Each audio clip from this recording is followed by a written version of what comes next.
الحمد لله وكفى وسلام على عباده الذين اصطفى أما بعد فأعوذ بالله من الشيطان الرجيم بسم الله الرحمن الرحيم عن عائشة رضي الله تعالى عنها قالت قيل للنبي صلى الله عليه وسلم يا رسول الله ما رمضان قال أرمد الله ذنوب المؤمنين وغفرها لهم قال فالشوال قال شالت فيه ذنوبهم أو كما قال صلى الله تبارك وتعالى عليه وسلم۔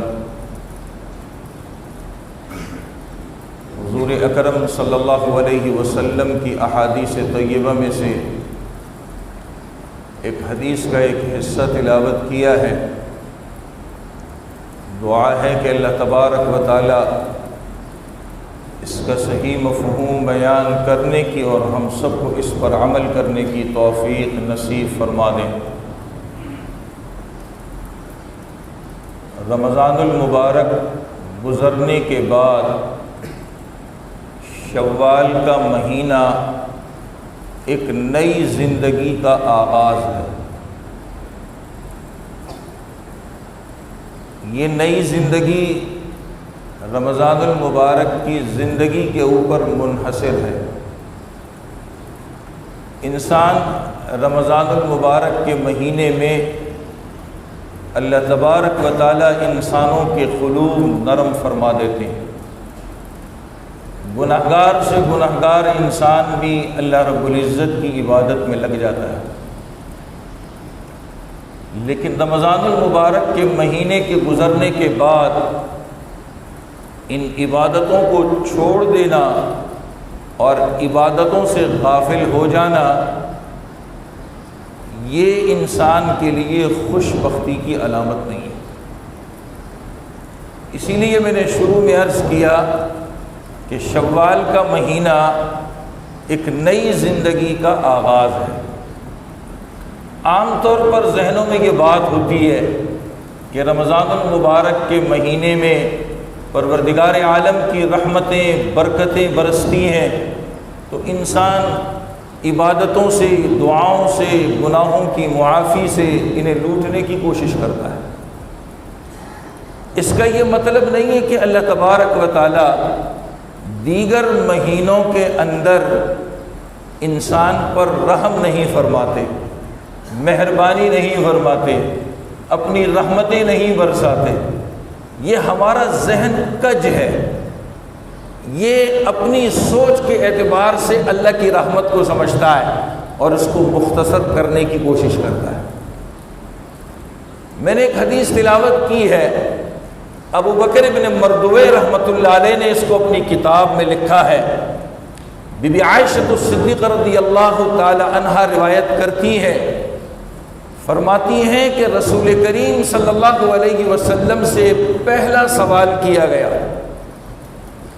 اور وہ سوال یہ تھا کہ رمضان کیا ہے؟ رمضان کیا ہے؟ حضور اکرم صلی اللہ علیہ وسلم نے جواب دیا، ارمز اللہ ذنوب المؤمنین وغفرها لهم۔ اللہ تعالیٰ مومنوں کے گناہوں کو جلا دیتے ہیں اور پروردگار عالم ان مومنوں کی مغفرت فرما دیتے ہیں۔ اللہ تعالیٰ ہم سب کو نصیب فرما دے، کسی کو محروم نہ کرے۔ اگر کوئی محرومی کے اسباب ہمارے اندر ہے اللہ ان اسباب کو ختم کر دے مگر محروم نہ کرے۔ کتنے پیارے انداز میں نبی نے سمجھا دیا کہ رمضان جس کے بارے میں تم سوال کرتے ہو وہ یہ ہے کہ پروردگار عالم اس میں مومنوں کے گناہوں کو جلا دیتے ہیں اور ان کے لیے معافی فرما دیتے ہیں۔ اس کے بعد دوسرا سوال کیا، وہ شوال کے متعلق کیا۔ شوال اسلامی سال کا 10واں مہینہ ہے، یہ مہینے اسلام سے پہلے بھی انہی ناموں سے تھے اور اسلام میں بھی انہی ناموں سے ہیں۔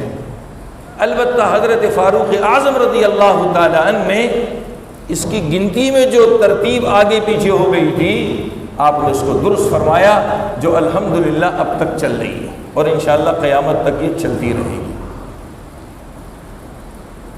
زمانے جاہلیت میں اس مہینے کو شوال کہتے تھے، اسلام نے ایک لفظ اس کے ساتھ بڑھا دیا اور اس کو کہا جانے لگا شوال المکرم، جیسے ہم کہتے ہیں رمضان المبارک، تو اس کو شوال المکرم کہا جانے لگا۔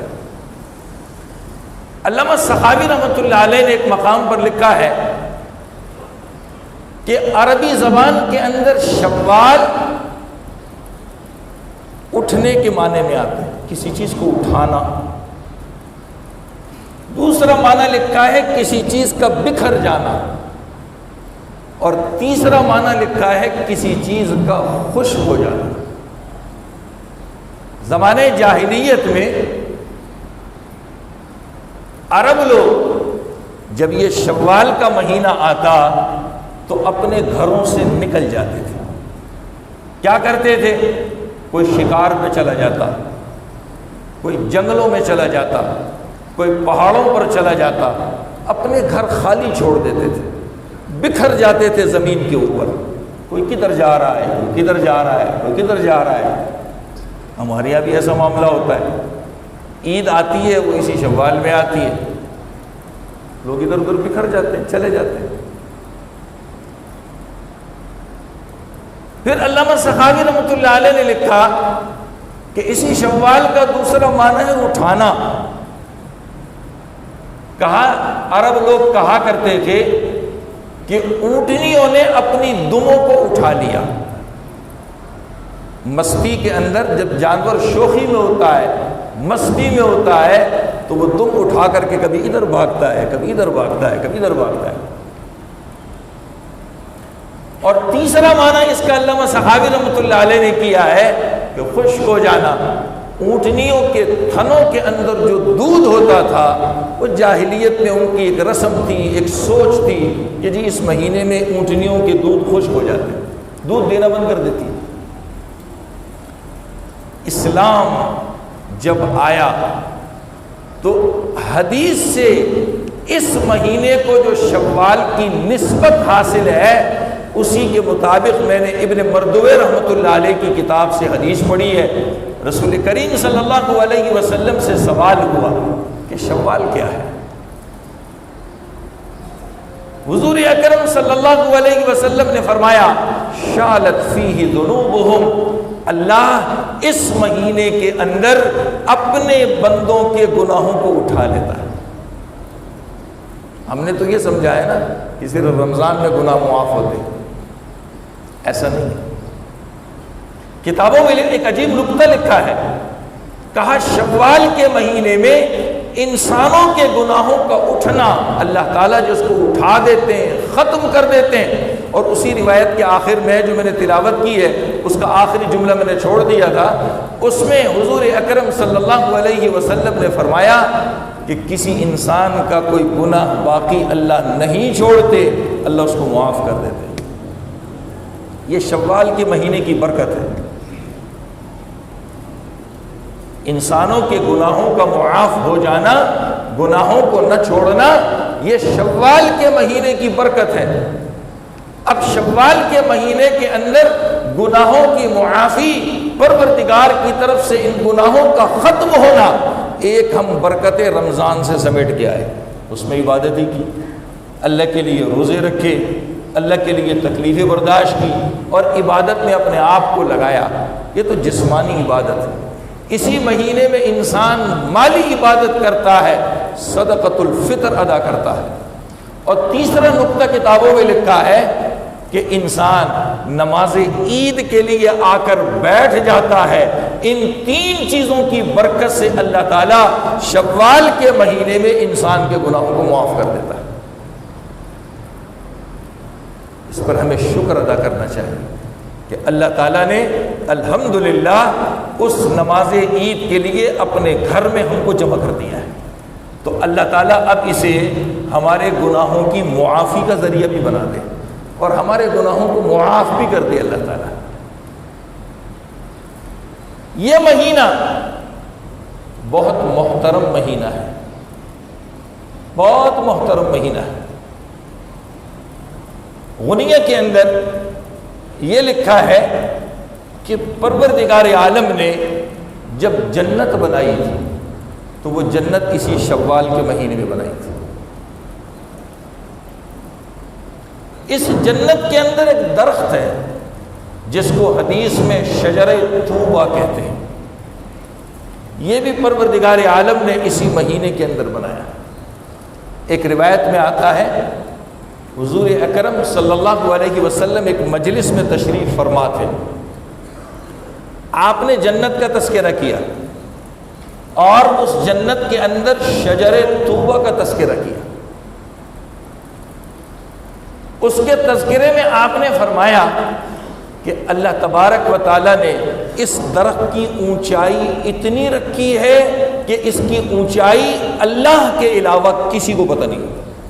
پہلی بات آپ نے یہ ارشاد فرمائی۔ دوسری بات آپ نے ارشاد فرمائی کہ پروردگار عالم نے اس کی شاخوں کو اتنا پھیلایا ہے۔ علامہ جلال الدین سیوطی رحمۃ اللہ علیہ نے الدر المنصور کے اندر یہ روایت نقل کی جو اگلی سنا رہا ہوں، اس کی شاخوں کو اتنا پھیلایا ہے کہ اگر ایک گھوڑے پر سوار انسان اس کی شاخوں کے سائے میں چلتا رہے تو ہماری دنیا کے اعتبار سے 70 سال گھوڑے پہ دوڑتا رہے گا مگر اس شجر طوبہ کی شاخوں کا سایہ ختم نہیں ہوگا۔ تیسری بات آپ نے ارشاد فرمائی کہ اللہ تبارک و تعالی اس درختوں کے اوپر اونٹ جتنے، اونٹ کتنا بڑا ہوتا ہے، اونٹ جتنے بڑے بڑے پرندے اس پر بٹھا دیتے، وہ آ کر بیٹھ جاتے۔ جب یہ بات نبی کریم صلی اللہ علیہ وسلم نے ارشاد فرمائی تو حضرت ابوبکر صدیق رضی اللہ تعالیٰ عنہ ساتھ بیٹھے تھے۔ ابوبکر صدیق رضی اللہ تعالیٰ عنہ نے عرض کیا رسول اللہ یہ کتنے خوش قسمت ہیں یہ پرندے جنہیں اللہ تعالیٰ اتنا بڑا بنا کر کے شجر طوبہ کے اوپر بٹھا دیتے ہیں۔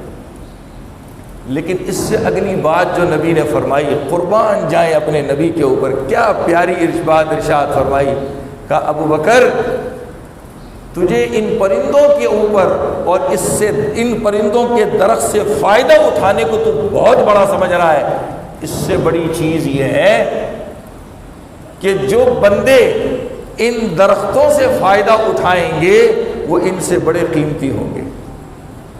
اور بات اس پر بس نہیں کی، اگلی بات آپ نے ارشاد فرمائی کہ انشاءاللہ ہم سب اس درخت سے فائدہ اٹھائیں گے، اللہ ہمیں بھی اس میں بنا دے۔ تو یہ شجر طوبہ اللہ نے اسی مہینے میں بنایا۔ اللہ تعالیٰ نے اپنے پیغام اپنے بندوں تک پہنچانے کے لیے حضرت جبریل کو منتخب فرمایا۔ ہر نبی کے پاس اللہ کا پیغام لے کر وہی آتے تھے۔ اللہ تعالیٰ نے فرشتوں کی جماعت میں سے حضرت جبریل کو اپنے پیغام پہنچانے کے لیے جب چنا تھا، منتخب کیا تھا، وہ بھی شوال کا مہینہ تھا۔ قرآن کریم میں پروردگار نے ایک چھوٹے سے جانور کا تذکرہ کیا ہے، پارہ 14 کے اندر موجود ہے۔ وَأَوْحَى رَبُّكَ إِلَى النَّحْلِ أَنِ اتَّخِذِي مِنَ الْجِبَالِ بُيُوتًا۔ شہد کی مکھی کبھی پہاڑوں میں، کبھی جنگلوں میں، کبھی درختوں میں، کہاں کہاں چھتیں بناتی ہے، اور ان چھتوں کے اندر یہ انسانوں کے لیے شہد کو جمع کرتی ہے۔ اللہ نے مکھی تو پیدا کر دی تھی، لیکن اس مکھی کے اندر شہد پیدا کرنے کی صلاحیت اور اس کو یہ بتانا کہ تو نے چھتے کے اندر شہد کو پیدا کرنا ہے، یہ بھی شوال کے مہینے میں بتایا تھا اس کو۔ اور یہی وہ شہد کی مکھی ہے جو شہد انسان کو دیتی ہے، جس شہد کے بارے میں قرآن میں فرمایا کہ اس میں ہم نے تمہارے لیے شفا رکھی ہے۔ قرآن میں اللہ نے فرمایا کہ اس میں ہم نے تمہارے لیے شفا رکھی ہے۔ اللہ تبارک و تعالیٰ نے بہت سارے کام اس مہینے کے اندر لیے. بڑی بات، قرآن کریم میں کئی مقامات پر حضرت موسیٰ علیہ السلام ان کا مقابلہ فرعون کے جادوگروں سے ہوا تھا. اس کا تذکرہ کیا قرآن میں موجود ہے، کئی مقامات پر ہے. یہ جو فرعون کے جادوگر تھے، تفسیروں میں لکھا ہے کہ یہ تقریباً 70,000 کے قریب تھے، اور ہر ایک کے ہاتھ میں ایک لاٹھی اور ایک رسی تھی. ان جادوگروں کا حضرت موسیٰ علیہ السلام سے مقابلہ ہوا، اور ان جادوگروں نے حضرت موسیٰ علیہ السلام سے شکست کھائی. موسیٰ علیہ السلام جیت گئے. نبی تھے، معجزہ تھا. معجزے کے سامنے انسان کا شعبدہ کوئی کام نہیں کرتا، سب بیکار. اس لیے کہ اللہ تعالیٰ نبی کو معجزہ اپنے پاس سے دیتا ہے. جب یہ فرعون کے جادوگر شکست کھا گئے، ہار گئے، اور انہوں نے حضرت موسیٰ علیہ السلام کے روبرو کہا آمنا برب ہارون و موسیٰ، ہم ہارون اور موسیٰ کے رب پر ایمان لے کے آتے ہیں. اللہ نے ان کی توبہ جو قبول کی تھی وہ بھی شوال کا مہینہ تھا. ہم بھی گناہگار ہیں، ہم بھی گناہگار ہیں. یہ اللہ کا شکر ہے کہ کلمہ ہم پڑھتے ہیں. وہ تو پہلے مومن نہیں تھے، انہوں نے موسیٰ علیہ السلام سے معجزہ دیکھا تو ایمان دل میں بیٹھ گیا. ایمان کی حقیقت دیکھ کر کے ایمان لے کے آئے، اللہ سے معافی مانگی. پروردگار نے ہم کو الحمدللہ ایمان کی دولت دی ہوئی ہے. بس محرومی اس بات کی ہے کہ ایمان کی دولت کا جو تقاضا ہے کہ ہم اپنے آپ کو گناہوں سے بچا کے رکھیں اور گناہوں سے خالی زندگی گزاریں، یہ ہمارے پاس ہے. اس کے لیے ایک ہی کام ہے، سب سے پہلے اللہ کا خوف اپنے دل میں بٹھانا کہ اللہ مجھے ہر جگہ دیکھ رہا ہے، اس کے سامنے مجھے کھڑا ہونا ہے. وہ ہر چیز کا سوال کرے گا، میں جواب کیا دوں گا. اور اس کے بعد اس بات کی کوشش کرنا کہ ہم گناہوں سے بچ جائیں. ہم کمزور ہیں، کبھی شیطان کے ہاتھوں مجبور ہو جاتے ہیں، کبھی نفس کے ہاتھوں مجبور ہو جاتے ہیں، گناہ کر بیٹھتے ہیں. تو ہم نے اللہ سے بار بار اپنے گناہوں کی معافی مانگنی ہے. تو اللہ تعالیٰ انشاءاللہ ہمیں بھی اس مہینے میں معافی ہمارے لیے بھی ہو جائے گی، اور اللہ تعالیٰ اس معافی پر انشاءاللہ زندگی پر قائم بھی رکھے. یہ وہ چند واقعات تھے جو پروردگار عالم نے اس مہینے کے اندر پیدا فرمائے. اس لیے شوال کے مہینے کی بڑی قدر و قیمت اللہ کیا. ہمارے یہاں نہیں ہے، وہ ہماری عقل ہے. اللہ کے یہاں بہت بڑی اس کی قدر و قیمت ہے. اللہ تعالیٰ نے 2 ہجری کے اندر مدینہ ہجرت کے دوسرے سال اس مہینے کی پہلی تاریخ کو نماز عید کا حکم دیا، جس کے الحمدللہ ہم جمع ہیں. شوال کی پہلی تاریخ. انسان عبادات کے اندر بہت بڑی عبادت کرتا ہے جس کو حج کہا جاتا ہے. امام بخاری رحمۃ اللہ علیہ نے یہ بات اپنی کتاب کے اندر لکھی ہے. حج کا مہینہ تو ذی الحجہ کا ہے جس میں مخصوص اعمال کیے جاتے ہیں، لیکن اس کی تیاری شوال کے مہینے سے شروع ہو جاتی ہے. اس لیے امام بخاری رحمۃ اللہ علیہ نے لکھا ہے کہ حج کے مہینے 3 ہیں، شوال، ذی قعدہ اور ذی الحج کے ایام. اتنی بڑی عبادت جو ہے وہ بھی شوال سے شروع ہو جاتی ہے. پہلے زمانے میں لوگ جانوروں پہ سفر کرتے تھے، ان کو کئی ایام لگتے تھے، وہ اسی مہینے میں اپنے گھر سے چل پڑتے تھے. پروردگار عالم نے رمضان المبارک کے روزے رکھنے کی توفیق عطا فرمائی، لیکن ہم کمزور لوگ ہیں. ہم سے یقیناً اس میں کبھی کوتاہی ہوئی ہوگی. ہم میں سے کوئی نہیں کہہ سکتا کہ ہم 100% عبادت کرنے والے ہیں. ہم 100% عبادت کرنے والے ہیں، ہم میں سے کوئی نہیں کہہ سکتا. یہ ہماری کمی کوتاہی، اس کو دور کرنے کے لیے پروردگار نے ایک ذریعہ رکھا جو الحمدللہ سب ادا کر چکے ہوں گے، صدقۃ الفطر. ایک حدیث میں اس کا مفہوم عرض کر رہا ہوں، ترجمہ نہیں کر رہا، جب انسان اسے ادا کرتا ہے اللہ تعالیٰ روزے کے اندر جو کمی بیشی ہوتی ہے اس کو معاف کر دیتا ہے۔ کتنی مہربانی اللہ کی۔ اور جب عید کے لیے آ کر بیٹھتا ہے تو پروردگار فرشتوں کے ذریعے سے اعلان کرتے ہیں کہ میرے ان بندوں سے کہہ دو کہ آج اللہ نے تمہارے پروردگار نے تم کو معاف کر دیا۔ اس کے بعد نبی کریم صلی اللہ علیہ وسلم نے فرمایا کہ رمضان المبارک کے بعد شوال کے 6 روزے رکھنا۔ مسلم شریف کی روایت کے اندر تو یہ ہے 6 روزے رکھنے سے 1 سال کے روزے رکھنے کا ثواب ملتا ہے، لیکن ایک حدیث کے اندر میں نے یوں پڑھا کہ شوال کے 6 روزے رکھنے سے اللہ تعالیٰ پوری زندگی کا ثواب عطا فرماتا ہے۔ دیکھیے قرآن میں اللہ تعالیٰ نے اپنے نبی کو حکم کیا دیا، چھوٹی سی صورت ہے ماشاءاللہ بہت سے لوگوں کو آتی بھی ہوگی، فَإِذَا فَرَغْتَ فَانْصَبْ وَإِلَىٰ رَبِّكَ فَارْغَب۔ نبی سے کہا کہ آپ کے ذمے جو جو کام لگائے نا، نماز، روزہ، فیصلے کرنا، یہ کرنا، وہ کرنا، جو جو عبادات ہیں، جب آپ ان عبادتوں سے فارغ ہو جائیں، تھکا دے اپنے آپ کو اس کے اندر، جو کرنے کی ہے اس کو کر لیں، اس سے فارغ ہونے کے بعد یہ تو لازمی ہے، نہیں کریں گے تو پوچھو گی، نہیں کریں گے تو پوچھو گی، لیکن وہ عبادت جس کی پوچھ نہیں ہے انسان کرتا ہے تو اللہ سے قریب ہوتا جاتا ہے، جس کو ہم نفلی عبادت کہتے ہیں۔ نبی کو حکم دیا جا رہا ہے کہ جب آپ اپنے لازمی کاموں سے فارغ ہو جائیں تو اب اپنے رب کی طرف متوجہ ہو جائیے، یعنی نفل عبادت میں لگ جائیں۔ جو حکم نبی کا ہے وہی امتی کا ہے۔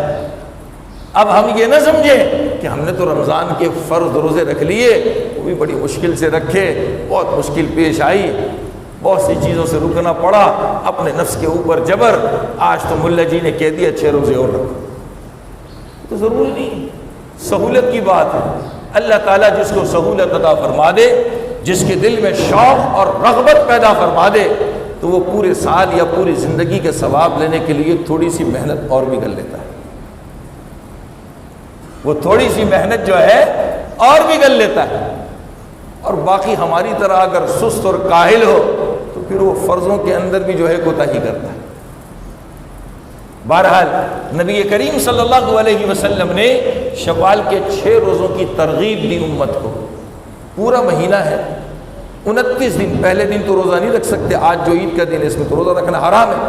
29 دنوں کے اندر جیسے جس طرح سہولت ہو رکھے، پیدر پہ رکھنا، لگاتار رکھنا ضروری نہیں ہے۔ 29 دن میں 6 روزے، 29 دن میں، یہ مرضی ہے، جس طرح رکھنا چاہے رکھ لیں۔ نبی کریم صلی اللہ علیہ وسلم نے رمضان المبارک میں ایک عبادت کی جس کو اعتکاف کہتے ہیں۔ اللہ تعالیٰ نے بہت سے خوش نصیبوں کو نصیب فرما دی ہوگی، اللہ قبول فرما لے۔ ایک مرتبہ آپ سے رمضان المبارک کا اعتکاف رہ گیا، مدینہ کی زندگی میں آپ نے چھوڑا نہیں ہے، ایک مرتبہ رہ گیا، تو آپ نے اس کی قضا اسی شوال کے مہینے میں کی۔ اس رمضان کے اعتکاف کی قضا اسی شوال کے مہینے میں کی۔ یہ تو عبادات کا معاملہ تھا، یہ عبادات کا معاملہ تھا۔ اب ہم آتے تھوڑے سے معاملات کی طرف۔ بی بی عائشہ الصدیقہ رضی اللہ تعالی عنہا فرماتی ہیں کہ حضور، میں ترجمہ نہیں کر رہا، مفہوم بیان کر رہا ہوں، نبی کریم صلی اللہ علیہ وسلم اپنی بیویوں میں سے سب سے زیادہ چاہت کس سے رکھتے تھے سب جانتے ہیں، بی بی عائشہ ہی تھی، بی بی عائشہ ہی تھی۔ پھر خود فرماتی ہیں کہ میری جیسی بیوی جو اللہ کے نبی کو بہت پسند تھی، ان کا نکاح اللہ کے نبی سے شوال کے مہینے میں ہوا، رخصتی یہ بھی شوال کے مہینے میں ہوئی۔ یہ تو اللہ کا کرم ہے کہ الحمدللہ ابھی لوگوں کی سوچ بدل گئی ہے، ورنہ پہلے سمجھتے تھے کہ جی شوال کے مہینے میں یہ برکتوں سے رحمتوں سے خالی ہوتا ہے، اس میں کوئی کام نہیں کرنا چاہیے، اور بہت سے کرتے بھی تھے۔ کتابوں میں اس حدیث کے بعد جو میں نے سنا ایک جملہ لکھا ہے اس کی تشریح میں، وہ جملہ یہ لکھا ہے کہ اس شوال کے مہینے میں نکاح کرنا، شادی کرنا یہ مستحب عمل ہے، برکتوں سے خالی نہیں ہے، برکتوں سے بھرا ہوا ہے۔ نبی کریم صلی اللہ علیہ وسلم 3 بیویاں ایسی تھیں جن تینوں کا نکاح اللہ کے نبی سے اسی مہینے میں ہوا تھا۔ ایک بی بی سودا، ایک بی بی عائشہ، ایک بی بی زینب بنت خزیمہ رضی اللہ تعالی عنہن۔ ان تینوں کا نکاح نبی کریم صلی اللہ علیہ وسلم سے اسی شوال کے مہینے میں ہوا ہے۔ کیسی عظیم الشان اس کی برکت اللہ نے رکھی۔ بی بی عائشہ صدیقہ رضی اللہ تعالی عنہا کے بارے میں لکھا ہے، یہ جو میں نے حدیث ابھی سنائی اس کی تفسیر میں لکھا ہے کہ آپ اگر کوئی بڑا کام کرنا چاہتی، لوگوں کی دلوں میں ہوتا ہے نا ہم یہ کر لیں، یہ کریں، یہ کریں، یہ کریں، یہ کریں، کوئی بڑا کام کرنا چاہتی تو اسے آپ شوال کے مہینے میں شروع فرماتی تھی، اسے آپ شوال کے مہینے میں شروع فرماتے تھے تاکہ اس کی برکتیں ملے، ہم اس کی برکتوں سے ہم محروم نہ ہو جائیں۔ تو بی بی عائشہ صدیقہ رضی اللہ تعالی عنہا اہتمام والے کام جو ہے وہ اسی مہینے میں شروع فرمایا کرتی تھی۔ اللہ تبارک و تعالی نے اسلام کا دوسرا بڑا معرکہ جس کو جنگ احد کہا جاتا ہے یہ بھی شوال کے مہینے میں ہوا، اور اس میں 70 صحابہ کرام کی جان کے نذرانے اللہ نے اسی مہینے میں قبول کیے، اور اس میں نبی کے محبوب چچا حضرت حمزہ رضی اللہ تعالی عنہ بھی شہید ہوئے تھے۔ ایک نقطہ لکھا ہے کتابوں میں کہ جنگ احد کے اندر اللہ تعالیٰ نے مسلمانوں کی مدد کے لیے جو فرشتے اتارے تھے وہ شوال میں اتارے تھے۔ ایک تفسیر میں نے پڑھا کہ بدر اور احد کے اندر آنے والے فرشتے آج تک دوبارہ آسمان پر واپس نہیں گئے، اللہ کے بندوں کی حفاظت بھی کرتے ہیں، اللہ کے بندوں کی مدد بھی کرتے ہیں۔ کیسی اللہ کی شان۔ بہرحال عرض کرنے کی منشا یہ ہے کہ یہ مہینہ رحمتوں سے برکتوں سے خالی نہیں ہے۔ جیسے ہم رمضان میں اللہ سے دعائیں مانگتے تھے، عبادتیں کرتے تھے اور عبادتوں پر جمنے کی دعا مانگتے تھے، بہت سے انشاء یہ دعا کرتے ہوں گے اللہ رمضان میں آپ نے عبادت کی توفیق دی تو 11 مہینے میں بھی یہ ہے عبادت پہ جمنا، یہ توفیق ہمیں عطا فرمائیے۔ تو اللہ سے اس مہینے میں دعا کرنی ہے تاکہ اللہ تعالیٰ ہمیں 11 مہینے اسی طرح عبادت کی توفیق عطا فرمائے۔ علامہ سخاوی رحمۃ اللہ علیہ کے حوالے سے میں نے شوال کے 3 معنی بیان کیے تھے، اس میں ایک معنی یہ تھا، اس کا معنی تو اٹھنا، تو اونٹنیاں جو ہے وہ اپنی دموں کو اٹھاتی تھیں اور اٹھا کر مستی میں ادھر ادھر گھومتی پھرتی تھی۔ آج عید کا دن ہے، خوشی کا دن ہے، خوشی میں مستی میں ہم آ جاتے ہیں، تو ہماری کیفیت بھی ایسی معلوم ہوتی ہے، معذرت کے ساتھ مجھے معاف کر دینا لیکن یہ جملہ مجھے مجبوراً کہنا پڑ رہا ہے، ہماری کیفیت بھی ایسی معلوم ہوتی ہے جیسے ہم نے بھی دمیں اٹھائی ہوئی ہیں، کبھی ایک کو ٹکر مار رہے ہیں، کبھی دوسرے کو ٹکر مار رہے ہیں، کبھی ایک کو تکلیف دے رہے ہیں، کبھی دوسرے کو تکلیف دے رہے ہیں، تو ہم بھی جانوروں سے کم نہیں لگتے۔ ویسے ہم بڑے خوش ہیں، نمازیں پڑھ رہے ہیں، روزے رکھے ہیں، زکوٰۃ دی ہے، یہ کی، مگر انسانیت ہمارے اندر نہیں، خالی ہے بس۔ ہمارے گھروں میں سب سے زیادہ لڑائیاں رمضان اور عید پہ ہوتی ہیں۔ ہم جوان، ہمارے جوان یہ بھی مستی میں آ جاتے ہیں، کوئی ادھر مستی اپنی نکال رہا ہے، کوئی ادھر مستی نکال رہا ہے، کوئی ادھر مستی نکال رہا ہے۔ عید اس چیز کا نام نہیں ہے، عید اس چیز کا نام نہیں ہے کہ ہم اپنی خر بستیوں کے اندر لگ جائیں اور لوگوں کے لیے تکلیف کا سبب بن جائیں۔ آج کل کے نئے نئے لونڈے جو بلوغت کی عمر میں آ رہے ہیں یا بالغ ہو چکے ہیں، دیکھا ہوگا، میں تو ایک چھوٹی سی مثال دے رہا ہوں، موٹر سائیکلوں کو سائلنسر نکال دیے، اپنی زندگی بھی اب خود تو بہرے ہوتے ہیں، دوسروں کو بھی بہرے کر رہے ہیں۔ کیا ہے جی؟ عید، خوشی، بس گھروں کے اندر ماشاءاللہ رشتہ دار جمع ہو جاتے ہیں، بہنیں آتی ہیں اور دوسرے رشتہ دار آتے ہیں، اب بیٹھ کر کے محبت کی باتیں کریں، خوشی کے دن میں جمع ہے، اللہ نے ایک دسترخوان پہ جمع کر دیا ہے، نہیں نہیں نہیں نہیں نہیں، جانوروں کی طرح ایک دوسرے کو ٹکرے مارتے ہیں۔ چند سالوں سے تو سننے میں یہ ملتا ہے کہ عید کے دنوں میں ماشاءاللہ گھروں میں طلاقیں ہو رہی ہیں، جذبات، جنون، پتہ نہیں وہ انسانیت کہاں جاتی ہے جو رمضان میں عبادتوں کے کپڑے میں ہم چھپاتے ہیں، وہ انسانیت عید میں کہاں غائب ہو جاتی ہے؟ یہ عید کا دن اس لیے نہیں آتا۔ ہم کان کے بڑے کچے ہیں، یہ جو کان ہے نا، کان، اس کے بہت کچے ہم لوگ، بہت کچے ہم لوگ۔ بس کسی ایک کی بات سن لی ادھر لڑائی شروع، کسی ایک کی بات سن ادھر لڑائی شروع، کسی ایک کی بات سن نہیں تو خود اپنے اندر ہی اپنے آپ کو دل کرتا ہے دیوار سے ٹکر ماروں، وہ لگتی نہیں، پتہ سر پھٹ جائے گا، میں خود کسی کو تکلیف دیتا ہوں، جان بوجھ کر کے ایسا کام میں کروں گا کہ کسی نہ کسی طریقے سے لڑائی ہونا شروع ہو جائے۔ خدا کے واسطے انسانیت کو اختیار کیجیے، دم اٹھائے جانور نہ بنیے، خود اپنی ذات کو بھی جو ہے آسانی دیجیے، دوسروں کو بھی آسانی دیجیے۔ جتنی باتیں ہم سنیں ایک کان سے سن کے دوسرے کان سے گن کر نکالیں، ایک بات بھی اندر نہ بچے۔ جب بات ہمارے دماغ میں بچے گی نہیں تو انشاءاللہ لڑائی بھی نہیں ہوگی۔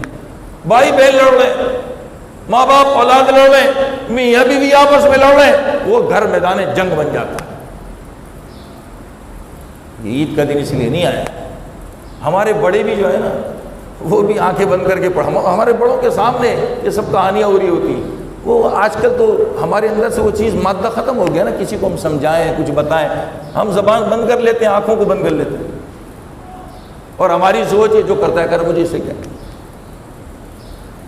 خدا کے واسطے، اللہ کے واسطے، یہ جو ہمارے بڑے ہیں اپنے چھوٹوں پر رحم کریں، ان کو اچھائی کا درس دیں، اور جو جوان ہیں جن میں یہ خون جوش مار رہا ہے اپنے خون کو تھوڑا سا کنٹرول کریں۔ اللہ تعالیٰ ہم سب کو عمل کی توفیق نصیب فرما دے۔ نماز کو ہم پورا کرتا ہے۔